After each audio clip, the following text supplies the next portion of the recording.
Senatorin Warren stellte die Behauptung in Frage, dass die US-Inflation beseitigt wurde. Thank you, Mr. Chairman. So Secretary Besant, as one of President Trump's top economic advisors, you have a lot to answer for. Donald Trump campaigned on lowering costs on day one. Those were his words, over and over. But 381 days into his term, Trump's economic policies have driven prices up. Grocery prices are up, electricity prices are up, healthcare prices are up, the cost of building housing is up. President Trump's economic agenda is failing families, but boy, it is working great for Wall Street and Trump's billionaire buddies. There have been massive tax cuts for billionaires. Big bank supervision has been cut to the bone, and sidelining the cops who go after white-collar crime. Meanwhile, middle-class families get the short end of the stick. Unemployment is growing and prices are up. But American families can't even get the basic respect of a straight answer from Team Trump. The president lies about prices being lower when every family who's walked into a grocery store knows that prices are up. Secretary Besant tells workers that the Trump administration has created a blue-collar boom, while Donald Trump's own Labor Department reports that manufacturing jobs are down by 71,000 since Trump took office. But American families aren't fooled. When Secretary Besant and President Trump try to tell them that the sky is not blue and that water is not wet, hardworking people know in their pocketbooks just how big those lies are. They also know that Trump and his team don't have any plans to fix what is broken. Secretary Besant is here today in his role as chair of the Financial Stability Oversight Council. Congress created FSOC after the 2008 financial crash to protect families from large financial institutions that load up on debt and then turn around and crash our economy. Secretary Besant could have used FSOC over the last year to tighten regulations so that we don't face more bank failures like the Silicon Valley Bank or First Republic Bank that crashed less than 3 years ago. Instead, he has helped to get rid of the guardrails so that banks can load up on even more risk. He's boosted profitability for giant banks and pay for CEOs while making it more likely that all of this ends in yet another taxpayer bailout. And what has he done for consumers?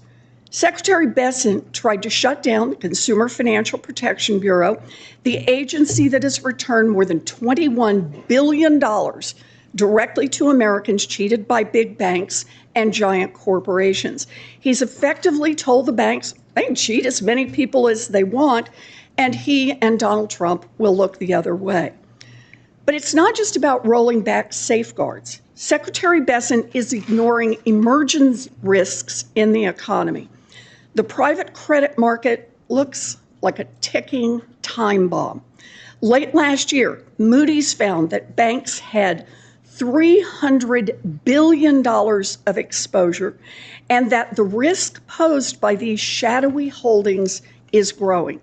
And as Jamie Dimon said, quote, "When you see one cockroach, there are probably more." But Secretary Besant and FSOC have their eyes shut tight and have decided they don't see any cockroaches at all. Here's all you need to know about what's happening under President Trump's and Secretary Besant's watch. Middle-class families are paying higher prices for just about everything, while it becomes harder and harder to get a raise or find a job. Meanwhile, Wall Street CEOs are getting the kid glove treatment as Trump policies may be edging the economy closer and closer to another disastrous financial crash. Now, President Trump is so busy raking in cash from foreign governments and building his gold-encrusted ballroom that he's completely out of touch with how his economy is making life harder for millions of Americans. We are only 1 year into Donald Trump's second term. And if Trump and Besant don't wake up and change course quickly, the economy may keep delivering for billionaires, but it's going to get even worse for American families. Thank you, Mr. Chairman. Secretary Besant. Good. Chairman Scott, Ranking Member Warren, and members of the committee, thank you for inviting me to discuss the Financial Stability Oversight Council's 2025 annual report. This report is the culmination of extensive collaboration among FSOC members. I'd like to thank them for their hard work and dedication in advancing the President's bold vision for a better America. Since day one, President Trump has focused on building parallel prosperity, an era of economic expansion where Wall Street and Main Street grow together. To that end, Treasury has tirelessly pursued pro-growth policies to unlock the potential available to all Americans when they are free to save, invest, build businesses, and drive their own economic destinies. The Financial Stability Oversight Council plays an important role in delivering on this agenda. Too often in the past, we have seen regulation by reflex. Rather than preempting crises, regulators have frequently reacted to them after the fact. They played the role of hazmat cleanup team instead of preventing dangerous spillovers in the first place. Regulation by reflex has led to a regulatory myopia that has undermined safety and soundness. Under President Biden, the bank regulators preoccupied themselves with reputation risk, now discredited climate-related financial risk, and other risk, with no clear nexus to safety and soundness. At the same time, they centered supervision on management and other governance matters that distracted examiners and banks' risk managers from the real risk to safety and soundness. The result, predictably, was the second, third, and fourth largest bank failures in U.S. history under his administration. Besides undermining safety and soundness, regulation by reflex has driven excessive regulation. That can lead to economic stagnation, and economic stagnation is itself a threat to financial stability. In calibrating regulations, federal agencies must avoid the temptation to create a zero-risk financial system, which would result in what others have called the stability of the graveyard. FSOC should aim to identify vulnerabilities that could lead to systemic crises and encourage the private sector to mitigate those risks before recommending additional regulation. FSOC should also work with its members to support efforts to avoid or pare back existing regulation that stifles pro-growth lending, capital formation, and innovation. And the best way to achieve these goals is by centering economic growth and economic security at the heart of FSOC's agenda. Promoting economic growth and economic security is essential to ensuring financial stability. Economic growth strengthens households, business, and financial institution balance sheets, creating capital buffers that reduce the risk of defaults and financial stress. And economic security reinforces domestic production capacity, raising living standards while reducing vulnerability to external shocks and supply chain disruptions. FSOC's annual report prioritizes economic growth and economic security accordingly, with a specific focus on our four policy areas: Treasury markets, cybersecurity, regulatory modernization, and AI. First, the Council is ensuring that the U.S. Treasury market remains the deepest and most liquid in the world. The Council is supporting efforts by member agencies to strengthen this market against future shocks, including through the Interagency Working Group on Treasury Market Surveillance and the Market Resilience Working Group. Ongoing monitoring and targeted reforms by individual agencies remain essential to financial stability. Second, the Council is taking action to protect our financial system from increasingly sophisticated cyber attacks. Nation-state actors and criminal groups continue to target our financial institutions and critical infrastructure. To address this risk, the Council is supporting expanded information sharing, joint monitoring, and scenario-based exercises, and it is emphasizing the need for regulated firms to manage cyber risk tied to third-party service providers. Third, the Council is committed to supporting efforts to modernize supervisory and regulatory frameworks for banks and credit unions. Going forward, regulation and supervision should address material risk, enhance transparency, and reduce unnecessary burdens, particularly for community banks. Fourth, the Council is prioritizing the responsible use of artificial intelligence to strengthen financial stability. The Council is working with public and private sector partners, including international counterparts, to enhance system resilience while closely monitoring emerging risk. I will close by highlighting our progress in enhancing the utility of our annual report. In this year's report, FSOC shifted away from its past approach, where nearly every major market and financial sector was described as a financial stability vulnerability. By introducing a new structure centered on fostering economic growth and security, we are tuning out the white noise to concentrate on the issues that matter most for U.S. financial stability. With this overview, I look forward to taking your questions. Thank you, Secretary. And to all the members, we have essentially full attendance, and it looks like everyone wants to ask a question, so I will be pretty consistent on calling us to 5 minutes. Just want to make sure that you guys have a little time to prepare for that. Okay. Got it? Just so long as it's everybody else. Well, of course, yes. We'll work on that. Okay. Secretary, I'd love to give you a couple minutes to respond to some of the things the ranking member said, starting with the fact that 2 of the 3 largest bank failures in American history happened under President Biden, not President Trump. Correct? Yep. Correct.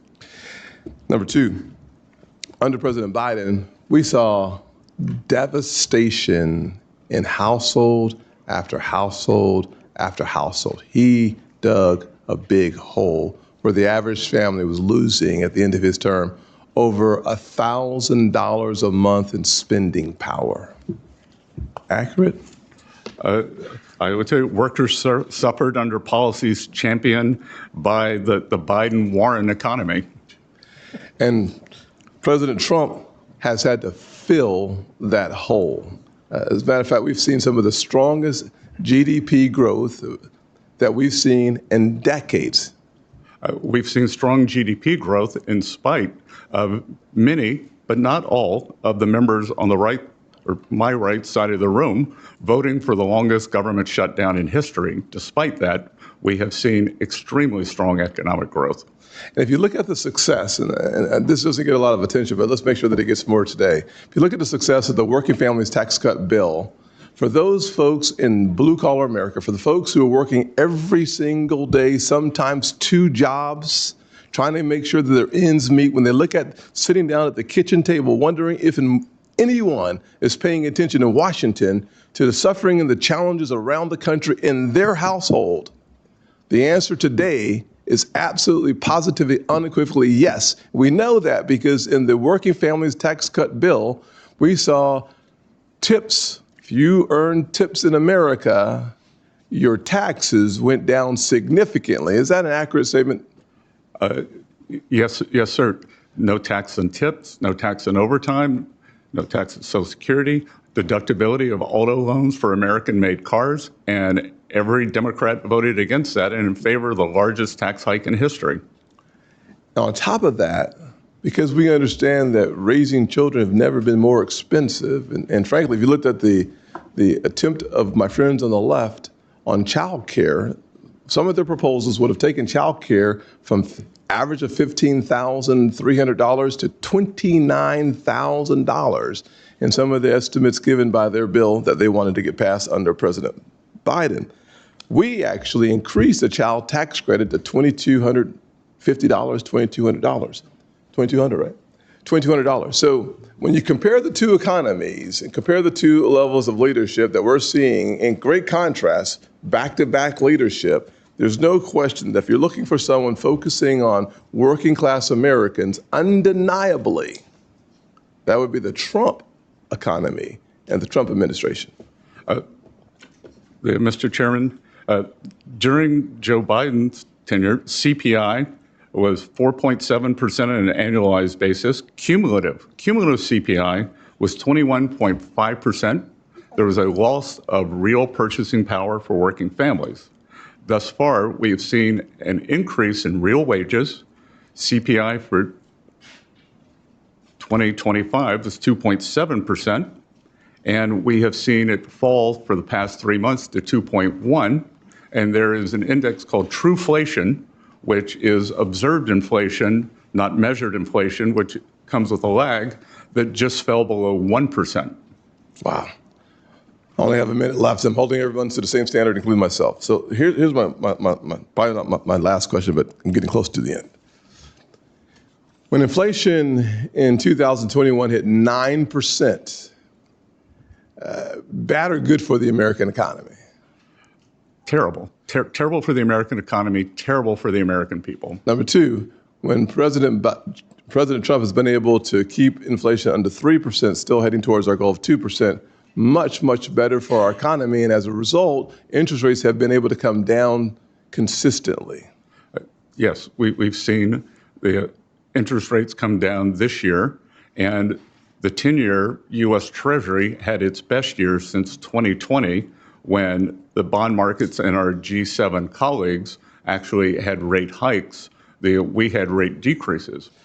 I only have 10 seconds. At the end of the day, home ownership and affordability is more likely now in the Trump economy than it ever would have been under the Biden economy. Ranking member? Thank you, Mr. Chairman. So for a solid year while he ran for president, Donald Trump promised pretty much every day that he was going to lower costs on day one, if he was elected. Those were his words, not mine. So Secretary Besant, you are one of the president's top economic advisors. Let's just start with a little truth-telling about the Trump economy 1 year in. Affordability is the top concern for Americans across the country. Donald Trump has called affordability, I want to get this right, a hoax. He's called it a scam. He's called it a con job. You're the Secretary of Treasury. You know the numbers. Is affordability a hoax, a scam, or a con job? Senator, it may be a bit nuanced for you, but what President Trump is referring to is the media saying that the affordability crisis was generated by this administration when it was you and President Biden who destroyed the buying power of the American people. So there is an affordability crisis, and you were front and center in it. So let me make sure that I understand. Donald Trump is not saying that affordability, what's happening to families right now, is a hoax? He is saying that trying to lay the blame at this administration rather than the Biden-Warren economy is a hoax. Okay, so it all happened before he got it. And everything that's happened since then, nothing is a hoax here. 21.5% cumulative inflation. Let me just ask about what's happened in the 1 year that Donald Trump has been president. Last week, President Trump said, quote, "We have the groceries going down." Did grocery prices drop in 2025? Numerous prices have. Did grocery prices drop in 2025? Numerous grocery prices have gone down. I'm sorry, I don't know if you can't hear me. Did grocery prices drop in 2025? Numerous grocery prices have gone down. Some of them. And in fact, we have seen inflation at 2.1% for the past 3 months. Have you seen the Bureau of Labor Statistics, that is Donald Trump's own Bureau of Labor Statistics numbers, that report that grocery prices were 2.4% higher at the end of 2025 than they were at the end of 2024. Trump's own Department of Agriculture has projected that those prices would climb higher in 2026. And under Donald Trump, families are paying more and more for groceries. So if you're just going to insult people by denying the facts that are out there and tell people they're doing great when they're struggling, I think that's just another way to say you don't have a plan to bring down these prices. You're not willing to admit the failures of the Trump administration. Senator. I will ask you a question in just a sec here. It's not just groceries. The numbers from Trump's own economic agency show that Americans are paying more for utility bills, more for health care, more for housing construction. Families aren't fooled by these lies. Mr. Secretary, you owe it to American families to own up what's going on. And Secretary Besant, I have one more question for you while I have you here. You ran the search for Donald Trump's Fed chair nominee, and Trump promised, quote, anyone that disagrees with me will never be Fed chairman. Kevin Warsh got the nod last Friday, and then over the weekend, Donald Trump joked that he would sue Mr. Warsh if he failed to lower interest rates. At least, I think it was a joke. But just in case, this should be an easy one, Mr. Secretary. Can you commit right here and now that Trump's Fed nominee, Kevin Warsh, will not be sued, will not be investigated by the Department of Justice if he doesn't cut interest rates exactly the way that Donald Trump wants? That is up to the president. Can you commit that you will? I'm sorry. Can you commit that you will not hold up? He won't be sued if he doesn't drop interest rates. And he won't be criminally investigated. The president also made a joke about you that I won't repeat, Senator Warren. That was the actually, I will. one. He said he had reservations. If this was a joke, why not just say so? It was a joke, and he made a joke about you too, Senator Warren. Yes, he got a lot of laughs. Got a lot of laughs. Yeah. So I don't know if you want to respond to that. I do want to respond. What I can tell you the American people Mr. are Warsh laughing. is highly qualified. They're the ones who are struggling with affordability. Why don't you tell the nation what you told me, that you held up Chair Powell's renomination? We're going to move on to the next one. Senator Rounds, the floor is yours. Dies ist eine Website, die dir hilft, dein englisches Lesen und Hören zu verbessern. Sie zerlegt Sätze per KI in leicht verständliche Wortgruppen. Mit dem Player kannst du Tempo, Pause und Rücksprung frei steuern, um jede Zeile zu verstehen. Die Seite bietet Übersetzungen in 20 Sprachen für barrierefreies Lernen. Gib einfach englist.com in deinen Browser ein und probiere es aus.